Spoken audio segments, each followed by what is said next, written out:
ಭಾರತದ ನೆಲದಲ್ಲಿ ಹೊಸ ಸಾಮ್ರಾಟ, ಅಖಂಡ ಭಾರತಕ್ಕೆ ಬಿತ್ತು ಆರಂಭಿಕ ಅಡಿಗಲ್ಲು. ಚಾಣಕ್ಯ ಶಪಥ, ಚಂದ್ರಗುಪ್ತರ ಆಗಮನ, ಅವಮಾನದ ಸೇಡಿಗೆ ಮಣ್ಣು ಪಾಲಾದ ನಂದರು. ನಮಸ್ಕಾರ ಸ್ನೇಹಿತರೆ, mastmaga.comಗೆ ಸ್ವಾಗತ. ನಾನು ಅಮರ್ ಪ್ರಸಾದ್.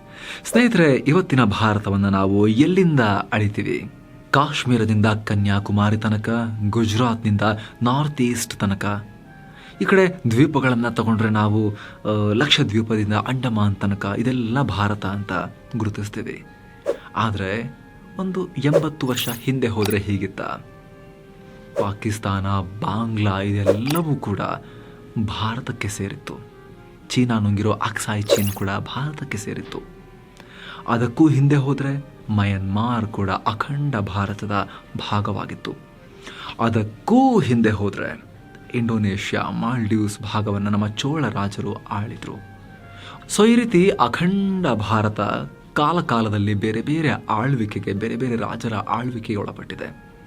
ಆಮೇಲೆ ಪರಕೀಯರು ಬಂದರು, ಮೊಘಲರೆಲ್ಲ ಬಂದರು, ಅದಾದ ನಂತರ ಬ್ರಿಟಿಷರು ಬಂದರು. ಇವರೆಲ್ಲ ಭಾರತವನ್ನು ಆಳಿದ್ರು, ತುಂಡು ತುಂಡಾಗಿ ಭಾರತವನ್ನು ಹರಿದು ಹಂಚಿದ್ರು. ದೊಡ್ಡ ಸಾಂಸ್ಕೃತಿಕ ಬದಲಾವಣೆಯೂ ಭಾರತದಲ್ಲಾಯಿತು. ಆದರೆ ಜನ್ಮಜಾತವಾಗಿ ಭಾರತ ಹೀಗೆ ಇತ್ತ? ಇಲ್ಲ. ಭಾರತದಲ್ಲೂ ಎಲ್ಲ ದೇಶಗಳ ರೀತಿಯಲ್ಲೇ ಚಿಕ್ಕ ಚಿಕ್ಕ ರಾಜಮನೆತನಗಳಿದ್ವು, ಪಾಳ್ಯಪಟ್ಟುಗಳಿದ್ವು, ಜನಪದಗಳಿದ್ವು. ಕಾವೇರಿಯಿಂದ ಸಿಂಧೂ ನದಿ ತನಕ 100 ರಾಜರು, 16 ರಾಜ್ಯಗಳು ಆಡಳಿತ ಮಾಡ್ತಾ ಇದ್ರು. ಆದರೆ ಅದನ್ನೆಲ್ಲ ಒಗ್ಗೂಡಿಸಿ ಚದುರಿ ಹೋಗಿದ್ದ ದೇಶವನ್ನು ಒಂದು ಆಡಳಿತಕ್ಕೆ ತಂದಿದ್ದು ಅದೊಬ್ಬ ವ್ಯಕ್ತಿ. ಈ ಬಗ್ಗೆ ನಿಮಗೆ ಹಿಂದಿನ ಸಂಚಿಕೆಯಲ್ಲಿ ಹೇಳಿದ್ವಿ, ಒಂದಷ್ಟು ಹೆಸರುಗಳನ್ನು ಹೇಳಿದ್ವಿ.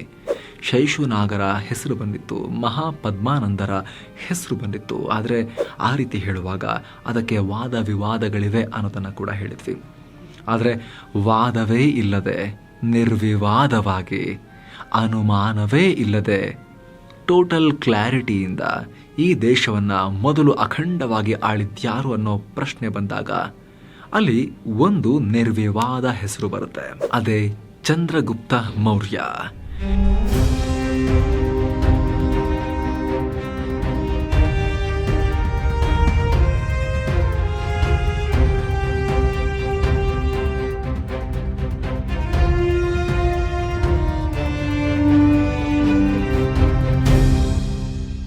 ಇತಿಹಾಸ ದರ್ಶನ ಸರಣಿಯ ಕಳೆದ ಸಂಚಿಕೆಯಲ್ಲಿ ನಿಮಗೆ ನಂದರ ಬಗ್ಗೆ ಹೇಳುವಾಗ ಚಾಣಕ್ಯರ ಎಂಟ್ರಿ ಬಗ್ಗೆ ಮಾಹಿತಿ ಕೊಟ್ಟಿದ್ವಿ.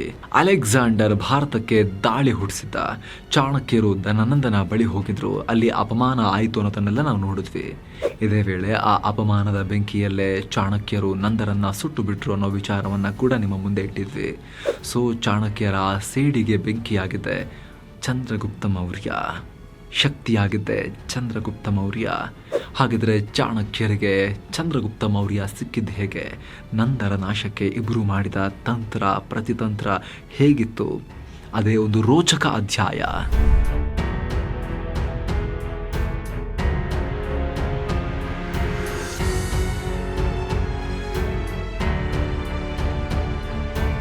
ಸ್ನೇಹಿತರೆ, ಧನಾನಂದನ ದರ್ಪವನ್ನ ವಿರೋಧಿಸಿ ಅಪಮಾನಿತಗೊಂಡ ಚಾಣಕ್ಯರು ರಾಜಸಭೆ ಬಿಟ್ಟು ಬೀದಿಗೆ ಬಂದ ಬಳಿಕ ತಮ್ಮದೇ ತಂತ್ರಗಾರಿಕೆಯನ್ನ ಆರಂಭ ಮಾಡ್ತಾರೆ. ಕುಬ್ಜದೇಹಿ ವಾಮನ ಮೂರ್ತಿ ಅಂತಿದ್ದ ಚಾಣಕ್ಯರಿಗೆ ನಂದ ಅನ್ನೋ ಬಲಿಷ್ಠ ಮದ್ದಾನೆಯನ್ನ ಕೆಡವುದು ಸುಲಭದ ವಿಚಾರ ಆಗಿರಲಿಲ್ಲ. ಗೊತ್ತಾದರೆ ಚಾಣಕ್ಯರನ್ನ ಉಲ್ಟಾ ನೇತಾಕ್ಬಿಡ್ತಾ ಇದ್ದ ಈ ನಂದ. ಆದರೆ ಬಿಟ್ಟು ಓಡ್ ಹೋಗೋಕೆ, ಹೆದರ್ಕೊಂಡು ಹೋಗೋಕೆ ಚಾಣಕ್ಯರ ಜಾಯಮಾನ ಕೂಡ ಆಗಿರಲಿಲ್ಲ. ಹೀಗಾಗಿ ಚಾಣಕ್ಯರ ಚುರುಕು ಬುದ್ಧಿ ಇಲ್ಲಿ ಕೆಲಸ ಆರಂಭ ಮಾಡುತ್ತೆ. ನಂದರನ್ನ ಕೆಡವಬೇಕು ಅಂದರೆ ಅಲ್ಲಿ ತಂತ್ರ ಬೇಕಾಗಿರುತ್ತೆ, ಕುತಂತ್ರ ಬೇಕಾಗಿರುತ್ತೆ, ರಣತಂತ್ರ ಬೇಕಾಗಿರುತ್ತೆ. ಅದೆಲ್ಲವನ್ನ ಅಚ್ಚುಕಟ್ಟಾಗಿ ಮಾಡ್ತಾರೆ ಚಾಣಕ್ಯರು. ಮೊದಲಿಗೆ ನಂದ ಪುತ್ರ ಪಬ್ಬಟನನ್ನ ಹಿಡಿದ ಚಾಣಕ್ಯರು ಸಿಂಹಾಸನದ ಆಸೆ ತೋರಿಸಿ ತಂದೆ ವಿರುದ್ಧ ಎತ್ತುಕಟ್ತಾರೆ. ಸ್ನೇಹಿತರೆ, ನಿಮಗಿಲ್ಲಿ ಒಂದು ವಿಚಾರ ಹೇಳಬೇಕು. ಜಗತ್ತಲ್ಲಿ ಯಾರ ಶತ್ರುತ್ವ ಬೇಕಾದರೂ ನಿಭಾಯಿಸಬಹುದು, ಆದರೆ ಹೆತ್ತ ಮಕ್ಕಳ ಶತ್ರುತ್ವವನ್ನು ಯಾರೂ ಕೂಡ ನಿಭಾಯಿಸಕ್ಕೆ ಸಾಧ್ಯ ಇಲ್ಲ. ಅದು ಮನೆಯನ್ನೇ ಸುಟ್ಟು ಬಿಡುತ್ತೆ. ಇದು ಚೆನ್ನಾಗಿ ಗೊತ್ತಿತ್ತು ಚಾಣಕ್ಯರಿಗೆ.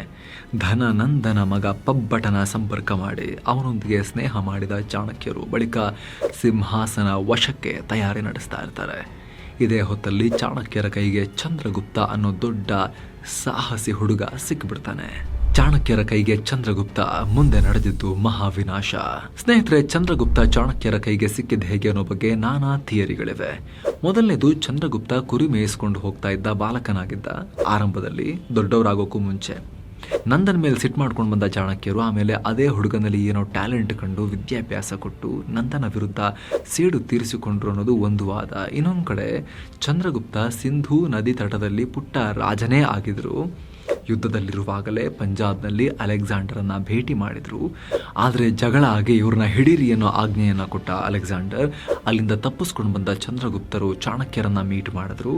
ಅಷ್ಟೊತ್ತಿಗೆ ನಂದರು ಚಾಣಕ್ಯರನ್ನ ಅಪಮಾನ ಮಾಡಿದ್ರಿಂದ ಇಬ್ಬರೂ ಸೇರಿ ದೊಡ್ಡ ಸೇನೆ ಕಟ್ಟಿದ್ರು, ಬುಡಕಟ್ಟು ಜನರನ್ನೆಲ್ಲ ಸೇರಿಸ್ಕೊಂಡು ಅಂತ ಇನ್ನೊಂದು ವಾದ ಇದೆ. ಇನ್ನೂ ಒಂದು ವಾದದ ಪ್ರಕಾರ ಚಂದ್ರಗುಪ್ತ ಮೂಲತಃ ಚಾಣಕ್ಯರ ಶಿಷ್ಯರೇ ಆಗಿದ್ರು.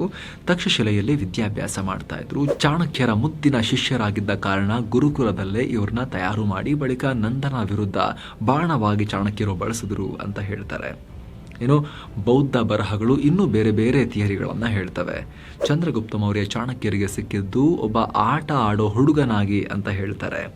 ಆ ಪ್ರಕಾರ ಚಾಣಕ್ಯ ಕಾಡಿನಲ್ಲಿ ಸಾಗ್ತಾ ಇದ್ದಾಗ, ಜರ್ನಿಯಲ್ಲಿದ್ದಾಗ ಆಗಷ್ಟೇ ಬಾಲಕನಾಗಿದ್ದ, ಯವನಾವಸ್ಥೆಗೆ ಆಗಷ್ಟೇ ಕಾಲಿಡ್ತಾ ಇದ್ದ ಚಂದ್ರಗುಪ್ತ ಮತ್ತು ಅವರ ಫ್ರೆಂಡ್ಸ್ ಎಲ್ಲ ರಾಜ ಸಾಮಂತರ ನಾಟಕವನ್ನು ಆಡ್ತಾ ಇರ್ತಾರೆ. ಅದರಲ್ಲಿ ರಾಜರಂತೆ ನಟಿಸ್ತಾ ಇದ್ದ ಚಂದ್ರಗುಪ್ತ ತುಂಬ ಪ್ರಬುದ್ಧವಾದ ಮಾತುಗಳನ್ನು ಆಡ್ತಾ ಇದ್ದ.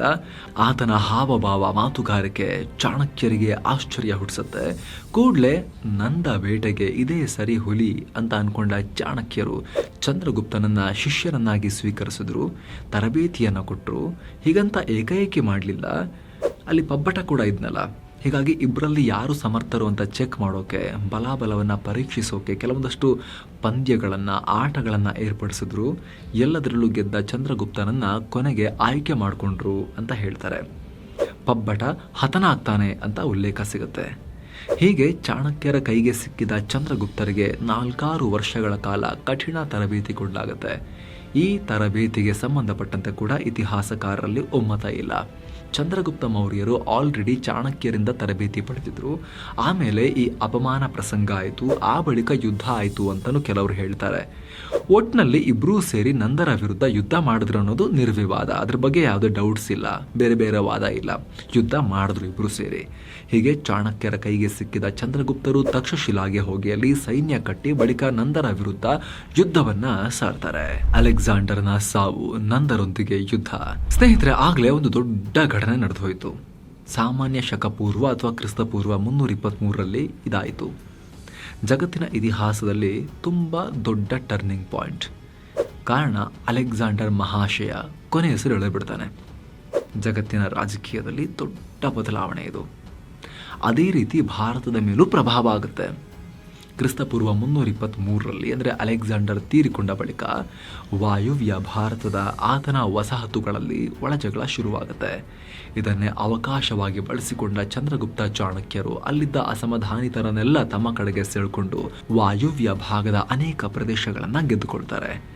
ಇದರಿಂದ ಚಂದ್ರಗುಪ್ತರಿಗೆ ಹಣ ಮತ್ತು ಸೇನಾ ಶಕ್ತಿ ಸಿಗುತ್ತೆ. ಆ ಬಳಿಕ ಭಾರತದ ಹೃದಯ ಭಾಗಕ್ಕೆ, ನಂದ ನಾಡಿಗೆ ಮುತ್ತಿಗೆ ಹಾಕೋ ನಿರ್ಧಾರ ಮಾಡ್ತಾರೆ. ಮೊದಲ ಸಲ ಅದು ಸಾಧ್ಯ ಆಗಲ್ಲ. ಯಾಕಂದರೆ ಅಲ್ಲಿ ರಾಕ್ಷಸ ಅಮಾತ್ಯ ಅಥವಾ ಅಮಾತ್ಯ ರಾಕ್ಷಸ ಅನ್ನೋ ನಂದರ ಪ್ರೈಮ್ ಮಿನಿಸ್ಟರ್, ನಂದ ರಾಜ ಆದರೆ ಅವರ ಪ್ರಧಾನಮಂತ್ರಿಯಾಗಿ ಒಬ್ಬರು ಇರ್ತಾರೆ ಅಮಾತ್ಯ ರಾಕ್ಷಸ ಅಂತ. ಅವರು ಚಾಣಕ್ಯರ ಕನಸಿಗೆ ದೊಡ್ಡ ತಡೆಯಾಗಿ ನಿಂತುಕೊಂಡಿರ್ತಾರೆ. ಸ್ನೇಹಿತರೆ, ಇವರ ವಿಚಾರ ಕೂಡ ತುಂಬ ಇಂಟ್ರೆಸ್ಟಿಂಗ್ ಇದೆ. ಚಾಣಕ್ಯರಂತಹ ಭಯಾನಕ ಬುದ್ಧಿವಂತರಿಗೂ ಸವಾಲೊಡ್ಡೋ ಸಮರ್ಥ ಪ್ರಧಾನಮಂತ್ರಿಯಾಗಿದ್ರು ಅಮಾತ್ಯ ರಾಕ್ಷಸ ಅಂತ ಉಲ್ಲೇಖ ಸಿಗುತ್ತೆ. ಅವ್ರ ಬಗ್ಗೆ ಇಲ್ಲೇ ಹೇಳಿದ್ರೆ ನಿಮಗೆ ಸಂಚಿಕೆ ಉದ್ದ ಆಗಿಬಿಡುತ್ತೆ. ಅದನ್ನು ಮುಂದಿನ ಸಂಚಿಕೆಯಲ್ಲಿ ಚೆನ್ನಾಗಿ ನಾವು ಡೀಟೇಲ್ ಆಗಿ ಹೇಳ್ತೀವಿ. ಹೀಗಾಗಿ ಇತಿಹಾಸ ದರ್ಶನ ಸರಣಿಯನ್ನು ಮಿಸ್ ಮಾಡದೆ ಒಂದಾದ್ಮೇಲೊಂದು ನೋಡ್ತಾ ಬನ್ನಿ. ಯಾರಾದರೂ ಈಗ ಜಾಯ್ನ್ ಆಗಿದ್ರೆ ಮೊದಲ ಎಪಿಸೋಡ್ನಿಂದಲೂ ನೋಡಿ ಅನ್ನೋದು ನಮ್ಮ ಸಲಹೆ. ಹೀಗೆ ನಂದರ ನಾಶ ಬಯಸ್ತಾ ಇದ್ದ ಚಾಣಕ್ಯರು ಚಂದ್ರಗುಪ್ತನ ಸೇನೆ ಸಮೇತ 2ನೇ ಬಾರಿಗೆ ಮುತ್ತಿಗೆ ಹಾಕ್ತಾರೆ. ಈ ಬಗ್ಗೆ ಒಂದಷ್ಟು ಕಥೆಗಳು ಕೂಡ ಹುಟ್ಟುಕೊಂಡಿವೆ. ಮೊದಲ ಯುದ್ಧದಲ್ಲಿ ಸೋತ ಚಂದ್ರಗುಪ್ತ ಮತ್ತು ಚಾಣಕ್ಯರು ಒಂದು ಮನೆಯಲ್ಲಿದ್ದಾಗ ಆ ಮನೆಯಲ್ಲಿ ಮಗುವಿನ ತಾಯಿ ಊಟಕ್ಕೆ ಸಂಬಂಧಪಟ್ಟಂತೆ ಒಂದು ಮಾತನ್ನ ಹೇಳಿದ್ರಂತೆ. ಊಟದ ಮಧ್ಯಕ್ಕೆ ಕೈ ಹಾಕಿ ತಿನ್ನಬೇಡ, ಬಿಸಿ ಇರುತ್ತೆ, ಒಂದು ಕಡೆಯಿಂದ ತಿಂತಾ ಬರಬೇಕು ಅಂತ ಹೇಳ್ತಾರಂತೆ. ಸೊ ಅದನ್ನೇ ಇನ್ಸ್ಪಿರೇಷನ್ ಆಗಿ ತಗೊಂಡ ಚಾಣಕ್ಯರು ಮಗಧ ರಾಜ್ಯದ ಸುತ್ತಮುತ್ತ ಇದ್ದ ಸಣ್ಣ ಪುಟ್ಟ ಪ್ರದೇಶಗಳನ್ನು ಗೆದ್ದು ಅವರ ವಿಶ್ವಾಸ ಗಳಿಸಿ ಅಲ್ಲಿಂದ ಶಕ್ತಿಯನ್ನ ಸಂಪಾದನೆ ಮಾಡಿಕೊಂಡು ಆಮೇಲೆ ಮುಖ್ಯ ದಾಳಿಗೆ ಪ್ಲಾನ್ ಮಾಡ್ತಾರೆ ಅಂತ ಹೇಳಲಾಗುತ್ತೆ. ಈ ಹೊತ್ತಲ್ಲಿ ಶಕಟಾಲ ಅಂದ್ರೆ ಧನನಂದನ ಮಾಜಿ ಮಂತ್ರಿ ಕೂಡ ಚಾಣಕ್ಯರೊಂದಿಗೆ ಸೇರ್ಕೊಂಡ್ಬಿಡ್ತಾನೆ. ಸ್ನೇಹಿತರಲ್ಲಿ ಶಕಟಾಲ ಬಗ್ಗೆ ಕೂಡ ನಮ್ಮ ಇತಿಹಾಸಕಾರರಲ್ಲಿ ಒಮ್ಮತದ ಅಭಿಪ್ರಾಯ ಇಲ್ಲ. ಆದರೆ ನಂದರ ನಾಶದಲ್ಲಿ ಈತ ಚಾಣಕ್ಯರಿಗೆ ಸಹಾಯ ಮಾಡಿದ್ದ ಅನ್ನೋದು ಸಾಕಷ್ಟು ಕಡೆಗಳಲ್ಲಿ ಉಲ್ಲೇಖ ಸಿಗುತ್ತೆ. ಈ ಮುಂಚೆ ಧನನಂದನ ಮಂತ್ರಿಯಾಗಿದ್ದ ಶಕಟಾಲ ಅನೇಕ ಯುದ್ಧಗಳಲ್ಲಿ ನಂದರ ಪರವಾಗಿ ಕೆಲಸ ಮಾಡಿದ್ದ. ಆದರೆ ಮ್ಲೇಚ್ಛರ ಆಕ್ರಮಣದಲ್ಲಿ ಆ ಟೈಮ್ನಲ್ಲಿ ಶಕಟಾಲ ಸುಮ್ಮನೆ ದುಂದು ವೆಚ್ಚ ಮಾಡ್ದ, ತಪ್ಪಾಗಿ ಸಲಹೆ ಕೊಟ್ಟ ಅಂತ ಶಕಟಾಲ ಮತ್ತು ಅವನ ಕುಟುಂಬವನ್ನು ಜೈಲಿಗೆ ಹಾಕಲಾಗಿರುತ್ತೆ. ಆಗ ಎಲ್ಲರೂ ಸತ್ತೋಗಿ ಶಕಟಾಲ ಮಾತ್ರ ಉಳ್ಕೊಂಡ್ಬಿಡ್ತಾನೆ, ಏಕಾಂಗಿ ಆಗ್ತಾನೆ. ಸೊ ಅಲ್ಲಿಂದ ನಂದರ ನಾಶದ ಸೇಡು ಈತನೊಂದು ಬೆಳೆಯುತ್ತೆ. ಹೀಗಿರುವಾಗಲೇ ಈತ ಜೈಲಿಂದ ಬಿಡುಗಡೆಯಾಗಿ ಚಾಣಕ್ಯರ ಕೈಗೆ ಸಿಗ್ತಾನೆ. ಚಾಣಕ್ಯರಿಗೆ ಈತ ಇಂಪಾರ್ಟೆಂಟ್ ಅಸೆಟ್ ಆಗ್ತಾನೆ. ಯಾಕಂದ್ರೆ ನಂದನ ಒಬ್ಬ ಮಂತ್ರಿಯಾಗಿ ಕೆಲಸ ಮಾಡಿರ್ತಾರಲ್ಲ ಇವರು ಶಕಟಾಲ. ಈತನಿಂದ ಎಲ್ಲ ರಹಸ್ಯಗಳನ್ನು ತಿಳ್ಕೊಂಡ ಚಾಣಕ್ಯರು ಚಂದ್ರಗುಪ್ತನಿಗೆ ಸಲಹೆ ಕೊಟ್ಟು ಮುತ್ತಿಗೆ ಹಾಕೋಕೆ ಹೇಳ್ತಾರೆ. ಹೀಗೆ ನಂದ ಮತ್ತು ಚಂದ್ರಗುಪ್ತರ ನಡುವೆ ಯುದ್ಧ ನಡೆದು ಚಂದ್ರಗುಪ್ತನ ಸೇನೆ ಭಾರಿ ದಿಗ್ವಿಜಯದೊಂದಿಗೆ ನಂದನಾಡನ್ನು ವಶಪಡಿಸಿಕೊಳ್ಳುತ್ತೆ.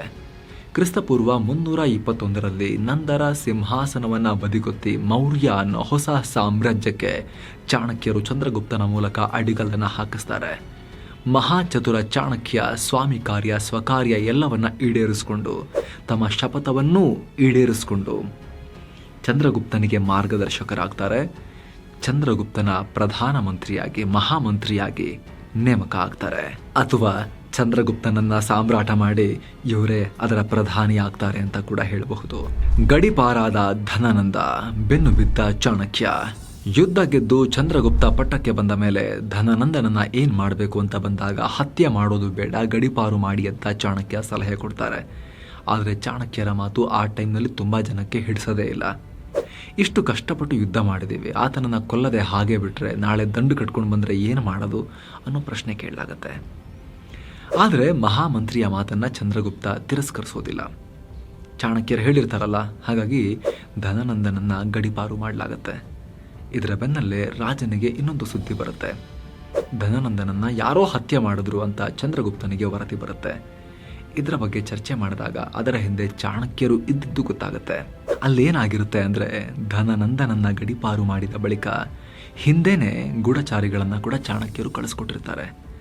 ರಾಜ್ಯ ದಾಟಿ ಹೋದ ಮೇಲೆ ಯಾರೋ ಹೊಡೆದು ಹಾಕಿದ್ರು ಅನ್ನೋ ರೀತಿಯಲ್ಲಿ ಮುಗಿಸ್ಬಿಡಿ ಅಂತ ಹೇಳಿರಲಾಗಿರುತ್ತೆ. ಯಾಕೆ ಈ ರೀತಿ ಮಾಡಿದ್ರಿ ಚಾಣಕ್ಯರೇ ಅಂತ ಸಾಮ್ರಾಟ್ ಚಂದ್ರಗುಪ್ತ ಮಹಾಮಂತ್ರಿ ಚಾಣಕ್ಯರಿಗೆ ಕೇಳಿದಾಗ ಚಾಣಕ್ಯರು ಹೀಗೆ ಹೇಳ್ತಾರಂತೆ. ಒಂದು ವೇಳೆ ಆತನನ್ನ ಮಗಧ ಸಾಮ್ರಾಜ್ಯದಲ್ಲೇ ಬಂಧಿಸಿದ್ರೆ, ಹತ್ಯೆ ಮಾಡಿದ್ರೆ ಪ್ರಜೆಗಳಿಗೆ ಎಷ್ಟಾದರೂ ಕೂಡ ರಾಜ ಅನ್ನೋ ಸೈಕಲಾಜಿಕಲ್ ಬಿಲಾಂಗಿಂಗ್ ಇರುತ್ತೆ. ನಮ್ಮ ರಾಜ ಅನ್ನೋದಿರುತ್ತೆ. ಎಷ್ಟು ಕೆಟ್ಟ ರಾಜನೇ ಆಗಿರಲಿ, ಆತನನ್ನ ಹಿಡಿದು ಹೊಸ ಸಾಮ್ರಾಜ್ಯದವರು ಆತನನ್ನ ಫಿನಿಶ್ ಮಾಡಿಬಿಟ್ರು ಅಂತ ಹೇಳಿದ್ರೆ ಈ ಹೊಸ ಸಾಮ್ರಾಜ್ಯಕ್ಕೆ ಆರಂಭದಲ್ಲೇ ನೆಗೆಟಿವಿಟಿ ಕೂಡ ಬರೋ ಸಾಧ್ಯತೆ ಇರುತ್ತೆ. ಜನಕ್ಕೆ ಆ ಒಂದು ರೀತಿ ಸೆಂಟಿಮೆಂಟ್ ಇದ್ದೇ ಇರುತ್ತೆ ಸ್ವಲ್ಪನಾದರೂ ಕೂಡ. ಹಾಗಾಗಿ ಆತನನ್ನ ಕೊಲ್ಲೋ ಬದಲಿಗೆ ಜೀವದಾನ ಕೊಟ್ವಿ, ಆತನನ್ನ ಗಡಿಪಾರಷ್ಟೇ ಮಾಡಿದ್ವಿ ಅಂತ ಹೇಳಿದ್ರೆ ಜನರಿಗೂ ನಮ್ಮ ಬಗ್ಗೆ ಮೆಚ್ಚುಗೆ ಬರುತ್ತೆ. ಅದಕ್ಕೆ ಆ ರೀತಿ ಮಾಡಿದ್ದು. ಹಾಗಂತ ಆತನನ್ನ ಹಾಗೇ ಬಿಟ್ಟು ಕಳಿಸಿದ್ರೆ ಅದೊಂಥರ ವಿಷ ಬೀಜ. ಮುಂದೆ ಆತನ ಮಕ್ಕಳು ಯಾರಾದರೂ ಬಂದು ಮತ್ತೆ ಕ್ಲೇಮ್ ಮಾಡೋ ಸಾಧ್ಯತೆ ಇರುತ್ತೆ. ನಮ್ಮ ಆಳ್ವಿಕೆನ ಒಂದಷ್ಟು ವರ್ಷಗಳ ಕಾಲ ನೋಡಿದ ಜನರಿಗೆ ಓಕೆ, ಮೊದಲಿದ್ದ ರಾಜನ ಕಡೆಯವರೇ ಬಂದು ಕ್ಲೇಮ್ ಮಾಡ್ತಿದ್ದಾರೆ ಅನ್ನೋದು ಆ ಫೀಲಿಂಗ್ ಇರುತ್ತೆ. ಆ ಬ್ಲೂ ಬ್ಲಡ್, ರಾಜ ರಕ್ತ ಅನ್ನೋದು ಹಾಗೇನೆ. ಜನ ಅದನ್ನು ಯಾವತ್ತೂ ಕೂಡ ನೆನಪು ಮಾಡ್ಕೊಳ್ತಿರ್ತಾರೆ. ಹಾಗಾಗಿ ಆ ರಾಜ ಬೀಜವನ್ನ ಅಥವಾ ರಾಜ ರಕ್ತವನ್ನ ಅಲ್ಲಿಗೆ ಮುಗಿಸಿ ಬಿಡಬೇಕಾಗಿತ್ತು. ಆದರೆ ನಾವು ಮಾಡಿದ್ದಂತ ಆಗಬಾರ್ದು, ಇಲ್ಲೇ ಆಗಿದ್ದು ಅಂತ ಆಗಬಾರ್ದು. ಗಡಿಪಾರು ಮಾಡಿ ಜೀವದಾನ ಕೊಟ್ಟು ಕಳಿಸಿದ್ವಿ ಅಂತಲೂ ಆಗಬೇಕು. ಆದರೆ ಹೊರಗೆ ಹೋದ ಬಳಿಕ ಅದು ಅಲ್ಲಿಗೆ ನಾಶವೂ ಆಗಬೇಕು. ಅದು ನನ್ನ ಐಡಿಯಾವಾಗಿತ್ತು ಅಂತ ಚಾಣಕ್ಯರು ಈ ಪಾಲಿಟಿಕ್ಸನ್ನು ಚಂದ್ರಗುಪ್ತನಿಗೆ ಆಮೇಲೆ ಅರ್ಥ ಮಾಡಿಸ್ತಾರೆ. ಈ ಮೂಲಕ ಚಾಣಕ್ಯರು ಅಖಂಡ ಭಾರತದ ನಿರ್ಮಾಣಕ್ಕೆ ಅವತ್ತು ಅಡಿಗಲ್ಲನ್ನು ಹಾಕಿದ್ರು. ಮುಂದೆ ದಕ್ಷಿಣದ ಕಾವೇರಿಯಿಂದ ಉತ್ತರದ ಸಿಂಧೂ ತನಕ ಮೌರ್ಯ ಸಾಮ್ರಾಜ್ಯ ವಿಸ್ತರಣೆಯಾಗುತ್ತೆ. ಆದರೆ ಸ್ನೇಹಿತರೆ, ನಾವು ಈಗ ಇಷ್ಟು ಬೇಗ ಚಂದ್ರಗುಪ್ತನ ದಂಡಯಾತ್ರೆಗೆ ಹೋಗೋಕ್ಕಾಗಲ್ಲ.